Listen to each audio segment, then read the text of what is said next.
ஒரு எம்எல்ஏவை வழிமறித்து இப்படி அடிக்கிறாங்க. அந்த எம்எல்ஏ சிக்கியிருந்தானா வெட்டியிருப்பாங்க. சரியா? அப்போ ஐயா வேடிக்கை பார்த்துட்டு கம்முன்னு இருந்தானா எவன் கூட இருப்பான்? அன்புமணி ஆளுங்க போகிற இடத்துலாம் அடிப்பாங்க. நான் சொல்கிறேன், போகிற இடத்துலாம் அடிப்பாங்க.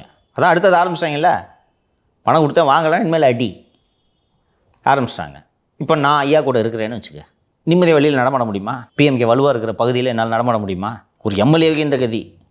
அண்டு சோஷியல் மீடியாவில் ஏதாவது எடுத்துனா கடையை தேடி போய் அடிக்கிறாங்க.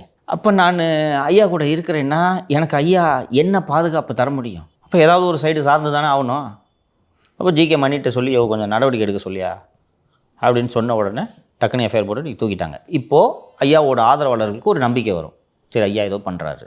காலம்தான் தீர்மானிக்குது, புரியுதா? ஐயாவுக்கு மனசார கூட்டணி இங்கிட்டு வரணுன்றது தான் அவரோட விருப்பம். ஆனால் எப்படி போகுது பாருங்கள். இப்போது பிளவுபட்ட பாமகவோடு அதிமுக கூட்டணி வைக்க வேண்டிய நெருக்கடிக்கு ஆளாகி இருக்கிறார்கள். ஸோ இப்போது ஐயா இந்த அணிக்கு வர்றதுனால திருமாவளவனுக்கு பெரிய அப்ஜெக்ஷன் இருக்கிறதுக்கான வாய்ப்புகள் கிடையாது.